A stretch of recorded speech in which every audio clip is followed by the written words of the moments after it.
How does someone actually die from Sjogren's? In this video I'm going to be talking about how Sjogren's actually progresses, what causes death, and what you need to know if you or someone you love is living with this disease. When I say Sjogren's, I want to be clear about something right from the start. Sjogren's is not just dry eyes and dry mouth. I know that's how it's described. I know that's probably what your doctor told you. But Sjogren's is a systemic autoimmune disease, and the word systemic means it does not stay in one place. It moves. It spreads. And for some people, it becomes life-threatening in ways that almost no one warned them about. Sjogren's does carry a different kind of progression. And this is something that surprises a lot of people. It is not a straight-line decline. What I see, and what the research shows, is more of a slow, layered deterioration. Someone with Sjogren's can live for years, even decades, managing symptoms, and appear relatively stable. And then something happens. A new organ system gets involved. A complication develops. A diagnosis gets missed. And suddenly they are at a new and lower baseline. They stabilize again at that new level. And then the process continues. Slowly, quietly, progressively. That staircase decline, where you keep losing ground in steps, is what makes Sjogren's so dangerous. Because each plateau feels like a new normal. And each drop feels like a shock. So what actually causes death in someone with Sjogren's? There are several pathways, and I want to go through each one so you understand what you're actually watching for. Hit subscribe and leave a like. That helps this channel reach more people who need it. The goal at Health Insight is 200,000 subscribers, and every single person who joins moves us closer. And if you want the full Sjogren's symptom map guide with visuals, symptom breakdowns, and additional resources, type symptom map in the comments and I'll send you the link to access it. The first one, and this is the most serious, is lymphoma. People with Sjogren's have somewhere between 15 and 44 times the normal risk of developing non-Hodgkin's lymphoma. Let that number sit for a moment. Not 2 times the risk. Not 5 times. 15 to 44 times. And most people sitting in a rheumatologist's office getting a Sjogren's diagnosis are never told that number. They are told about eye drops and saliva substitutes and to stay hydrated. They are not told that the disease they are living with carries one of the highest lymphoma risk profiles of any autoimmune condition in existence. So why does this happen? Why does a disease that starts with dryness end up producing cancer? The answer is in what Sjogren's actually is at its core. Sjogren's is not a disease of insufficient moisture. It is a disease of immune dysregulation. Your immune system, specifically your B cells and T cells, has lost the ability to distinguish between foreign threats and your own tissue. It begins attacking the exocrine glands, the salivary glands, the lacrimal glands, the glands that line your airways and your digestive tract. And in doing so, it creates a state of chronic, sustained immune activation that never turns off. In a healthy immune response, the system activates, it fights, and then it quiets. There are regulatory mechanisms that bring it back to baseline. In Sjogren's, that shutdown signal is broken. The immune system stays on. The B cells keep proliferating. They keep producing antibodies. And when B cells proliferate continuously over years, over decades, the probability that one of those cells will acquire a mutation that makes it cancerous increases with every cycle. The type of lymphoma most commonly associated with Sjogren's is called mucosal-associated lymphoid tissue lymphoma, or MALT lymphoma. It tends to develop in the salivary glands first, which is why any patient with Sjogren's who notices a persistent, firm swelling in the parotid gland, in the submandibular gland, or along the jaw and neck needs that swelling evaluated without delay. MALT lymphoma, when caught early, is often indolent, meaning it grows slowly and can sometimes be managed conservatively. But if it is missed, if it is written off as gland inflammation, if the swelling is ignored for months or years, it can transform. It can become a more aggressive form of lymphoma. And at that point the treatment becomes far more intensive and the prognosis less certain. Beyond MALT lymphoma there is also diffuse large B-cell lymphoma, a much more aggressive malignancy, that can develop in Sjogren's patients, particularly those with more severe systemic disease. The risk factors for lymphoma development in Sjogren's have been studied extensively, and what the research shows is that certain features of the disease significantly elevate the probability. Persistent parotid gland enlargement is one. Low complement levels, specifically low C3 and C4, are another. Cryoglobulinemia, which is the presence of abnormal proteins in the blood that clump together in cold temperatures, is another major risk factor. Lymphopenia, a low lymphocyte count, also raises the risk. And a positive rheumatoid factor in combination with these other features raises it further. This means that lymphoma surveillance in Sjogren's is not optional. It is not a precaution for the worried. It is a medical necessity for anyone with a Sjogren's diagnosis. And the standard of care, in a practice that is managing this disease properly, includes regular monitoring of complement levels, regular palpation of lymph nodes and salivary glands, and prompt imaging or biopsy when anything changes. If your care does not include that, if no one has ever checked your complement levels, if no one has ever pressed on your parotid glands during an exam, that is a gap that needs to be addressed. The second pathway is the lungs. And this one is particularly dangerous because it is quiet. The damage accumulates in the lung tissue over months and years before symptoms become obvious enough to alarm anyone. By the time someone is noticeably short of breath, noticeably limited in what they can do physically, the fibrosis, the scarring, may already be extensive. What happens in Sjogren's-related lung disease is that the same autoimmune inflammation that attacks the glands also attacks the lung tissue. The lungs are not immune to this process. The airways are lined with mucus-secreting cells. The lung tissue itself contains interstitial cells that the immune system can target. And when it does, the inflammatory response causes damage, and the body's attempt to repair that damage results in fibrosis, scar tissue that replaces healthy, elastic lung tissue. The term for this is interstitial lung disease, or ILD. And it covers a spectrum of patterns, the most common in Sjogren's being nonspecific interstitial pneumonia, which is abbreviated NSIP, and lymphocytic interstitial pneumonia, abbreviated LIP. NSIP tends to be more inflammatory in its early stages and more responsive to treatment if caught in time. LIP is characterized by an infiltration of lymphocytes into the lung tissue, which makes sense given that lymphocyte dysregulation is at the heart of Sjogren's, and it can progress to cyst formation in the lungs and, in some cases, lymphoma transformation within the lung tissue itself. The symptoms of Sjogren's-related ILD are insidious. A dry cough that has been present for months and keeps getting attributed to reflux or allergies or postnasal drip. Slowly worsening shortness of breath that gets attributed to being out of shape or anxious.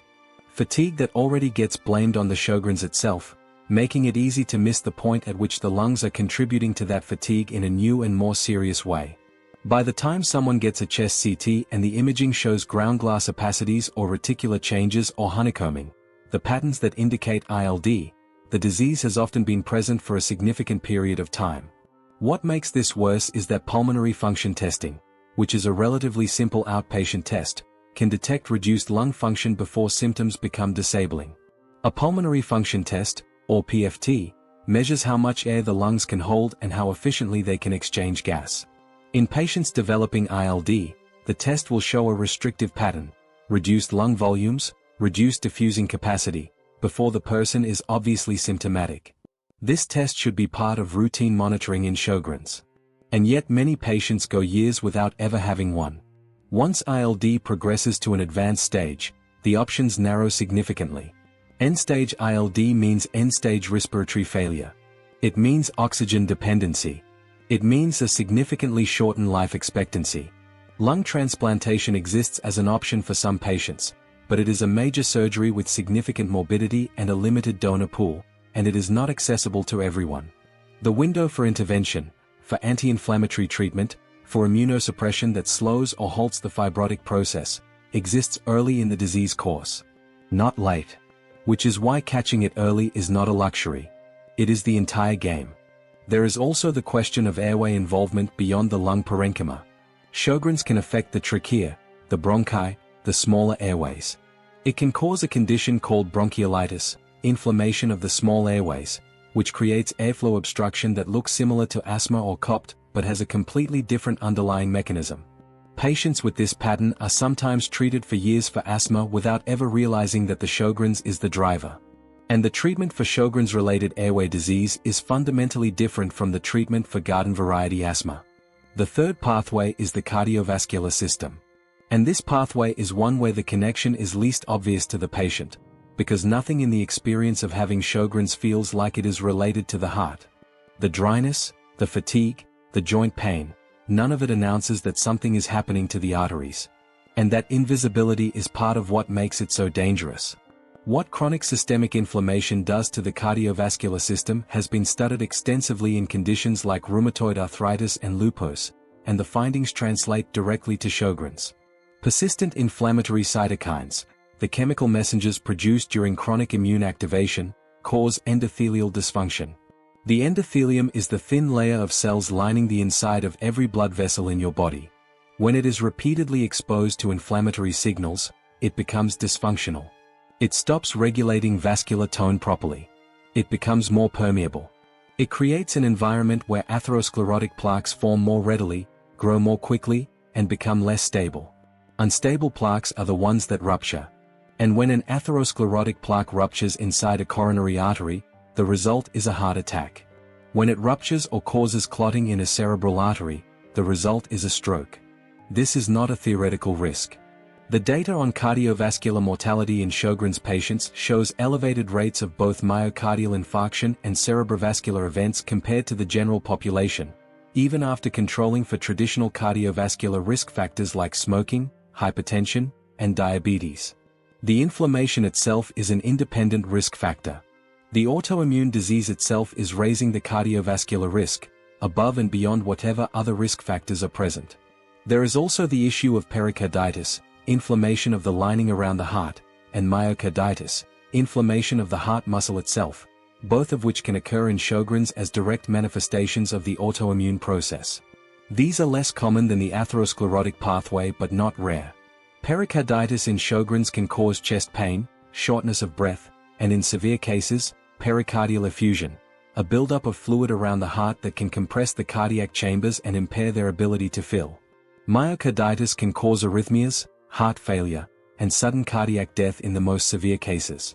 Conduction system disease, where the electrical pathways that coordinate the heartbeat become inflamed or fibrosed, is another cardiac manifestation.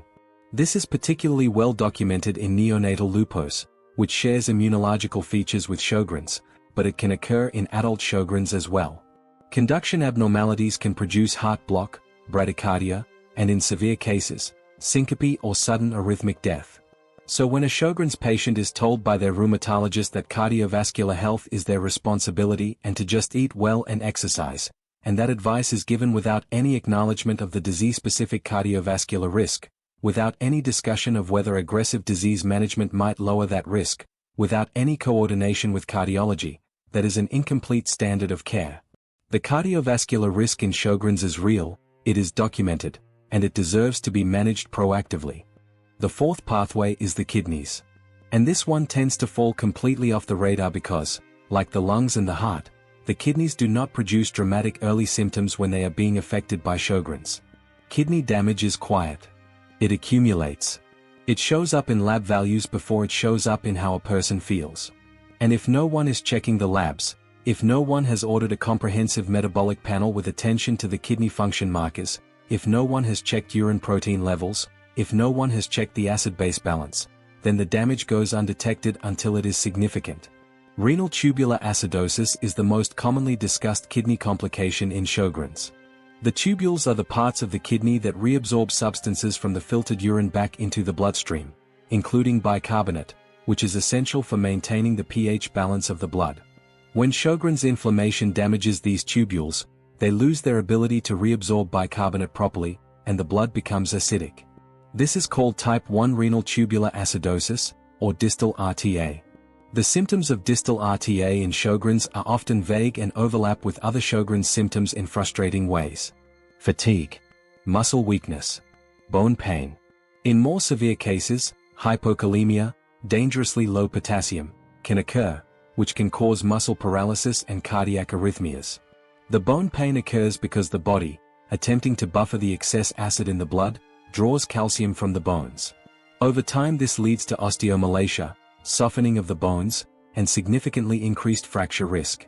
Kidney stones can form because of the altered mineral metabolism. And if the acidosis is severe and chronic and untreated, progressive kidney damage and ultimately kidney failure can follow. The treatment for distal RTA in Sjogren's is actually not complicated. It involves bicarbonate or citrate supplementation to correct the acid-base imbalance, and potassium replacement if needed. But the treatment cannot happen if the diagnosis is never made. And the diagnosis cannot be made if no one is looking. A simple blood gas or venous pH, combined with a basic metabolic panel, can flag renal tubular acidosis. This is not an exotic test. It is a test that any physician can order. The problem is not the availability of the test, it is the awareness that the test needs to be done. Beyond RTA, Sjogren's can cause glomerulonephritis, inflammation of the filtering units of the kidney, which is a more serious and potentially faster-moving form of kidney involvement. Glomerulonephritis in Sjogren's is less common than tubular disease but more immediately dangerous in terms of the pace of kidney function loss. It can present with proteinuria, protein leaking into the urine, hematuria, blood in the urine, and rising creatinine levels that indicate declining filtration capacity. When glomerulonephritis is suspected, it typically requires kidney biopsy to characterize the pattern and guide treatment decisions. The treatment usually involves immunosuppression, because the underlying driver is the same autoimmune inflammation driving the rest of the disease. Interstitial nephritis, inflammation of the connective tissue between the kidney's filtering units, is another pattern of Sjogren's kidney involvement. It can develop alongside tubular disease and contributes to an overall decline in kidney function over time if not addressed. Again, this is a condition that is detectable through standard lab monitoring. It produces changes in kidney function markers, in urine sediment, in protein excretion patterns. The information is there if someone is looking for it. The fifth pathway, and the one that arguably carries the most profound implications for quality of life before it threatens life itself, is the brain and nervous system. Neurological involvement in Sjogren's is more common than most patients are ever told, and it takes forms that range from subtle and frustrating to devastating and life-altering. The peripheral nervous system is affected first, and most commonly. This means the nerves outside the brain and spinal cord, the ones that carry sensation and motor signals to and from the limbs. The most common pattern is a sensory neuropathy, which produces numbness, tingling, burning, and pain, usually in a length-dependent pattern that starts in the feet and moves upward. This is the symptom that gets dismissed most aggressively. It gets attributed to diabetes in patients who don't have diabetes. It gets attributed to vitamin B12 deficiency, which is corrected and found not to help. It gets attributed to anxiety. It gets attributed to nothing, written off as unexplained. And for years, the patient lives with burning feet and no diagnosis, not knowing that Sjogren's is quietly destroying the small nerve fibers. Small fiber neuropathy is particularly underdiagnosed in Sjogren's. The small fibers, the unmyelinated and thinly myelinated fibers that carry pain and temperature sensation and regulate autonomic functions, are not captured on a standard nerve conduction study. A standard EMG and nerve conduction study tests the large, myelinated fibers. If those are normal, the neurologist may report normal findings and the patient is sent home. But small fiber neuropathy requires a skin punch biopsy to detect. A small piece of skin is removed and the density of small nerve fibers within it is measured. Reduced density confirms the diagnosis. This test exists. It is available in academic medical centers and specialty neurology practices. But it requires a clinician who thinks to order it. And in Sjogren's patients with unexplained neuropathic symptoms, it should be among the first tests considered, not the last resort after years of diagnostic wandering. Beyond peripheral neuropathy, Sjogren's can affect the autonomic nervous system, the system that regulates heart rate, blood pressure, digestion, sweating, bladder function, and a dozen other automatic processes. Autonomic neuropathy in Sjogren's produces symptoms that are deeply disabling and deeply confusing to diagnose. Orthostatic hypertension, blood pressure that drops when standing, causing dizziness, near fainting, and falls. Gastroparesis, slowed gastric emptying that causes nausea, early satiety, bloating, and malnutrition in severe cases. Bladder dysfunction, urgency, frequency, retention, or incomplete emptying that leads to recurrent urinary tract infections.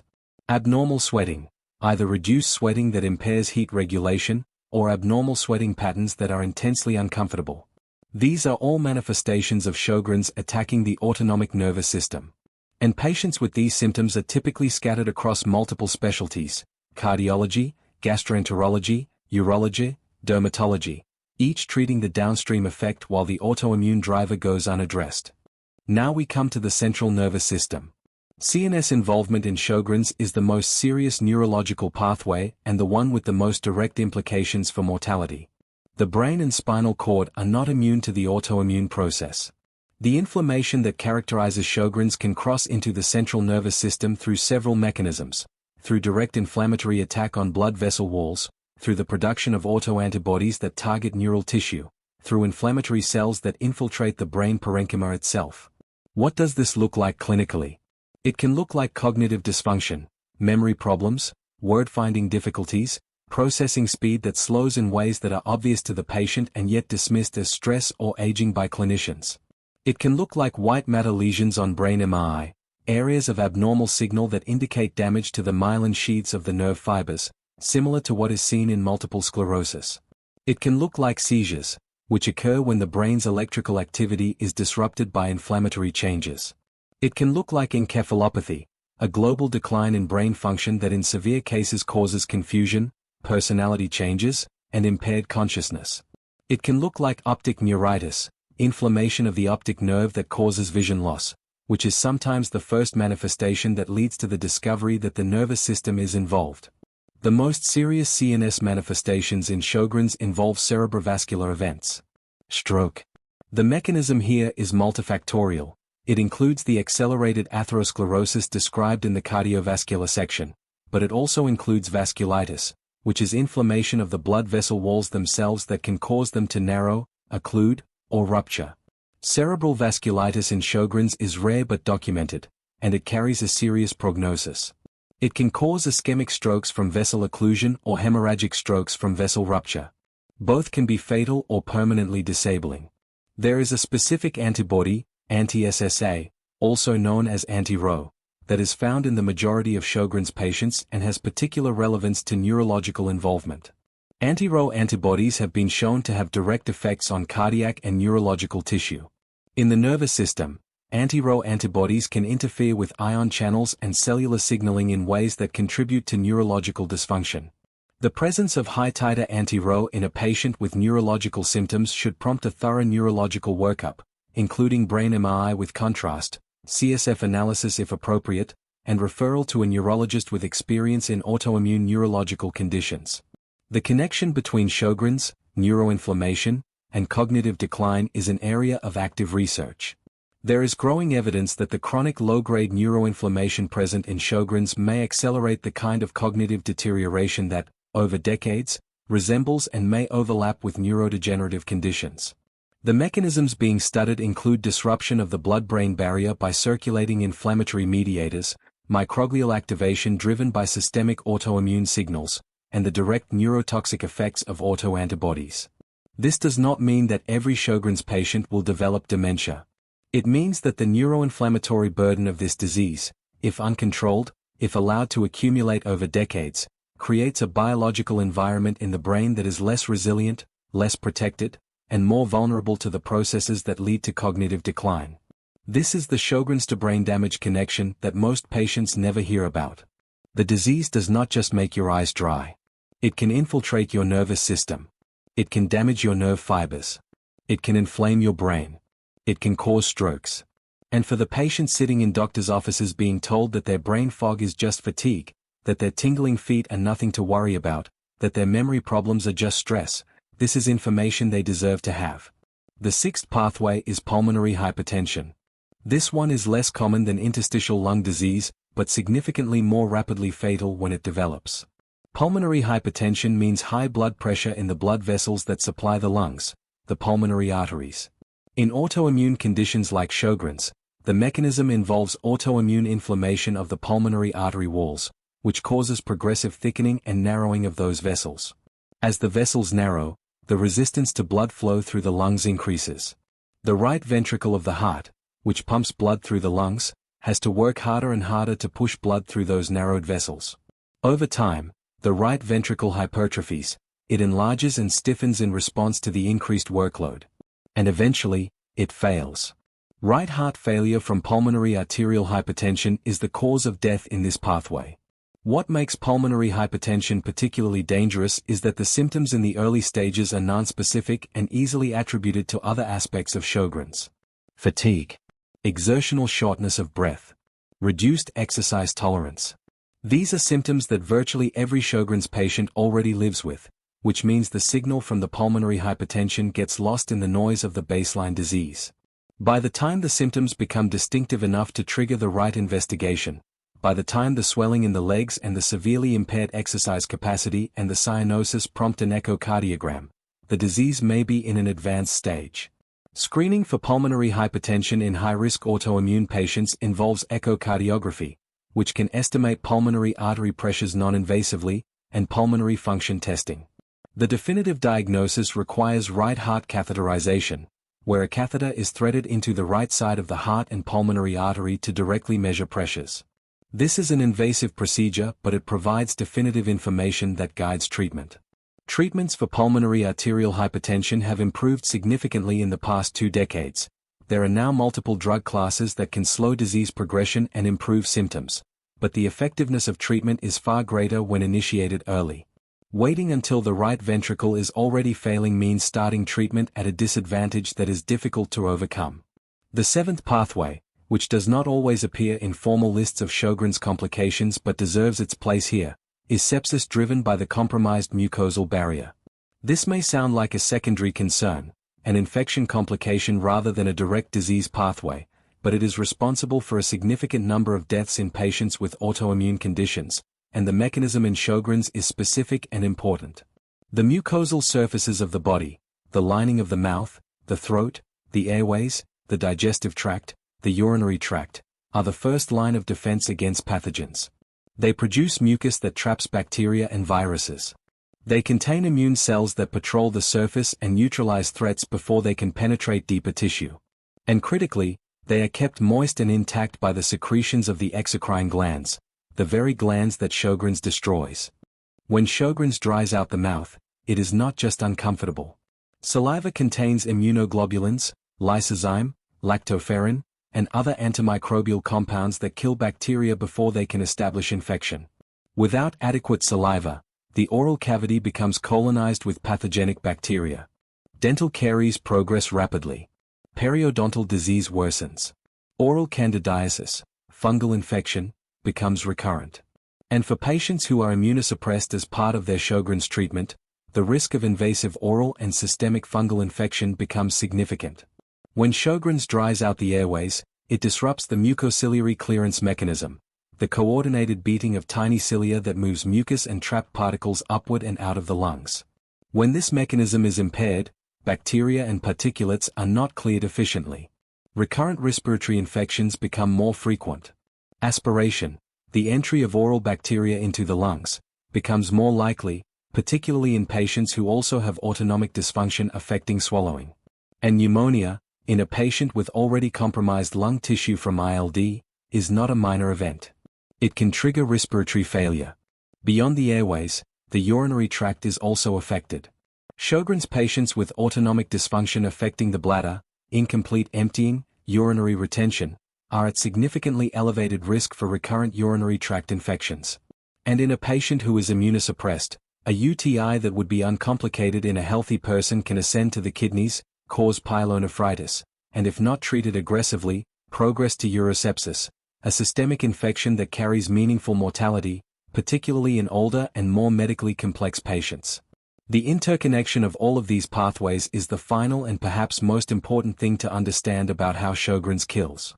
These are not 7 separate diseases that happen to occur in Sjogren's patients. They are 7 manifestations of a single underlying process, immune dysregulation that does not stay in its lane, that does not respect the boundaries of organ systems, that evolves and escalates in ways that compound each other. The patient with Sjogren's-related ILD is also at elevated cardiovascular risk. The patient with CNS Sjogren's may also have autonomic neuropathy that increases infection risk through bladder dysfunction.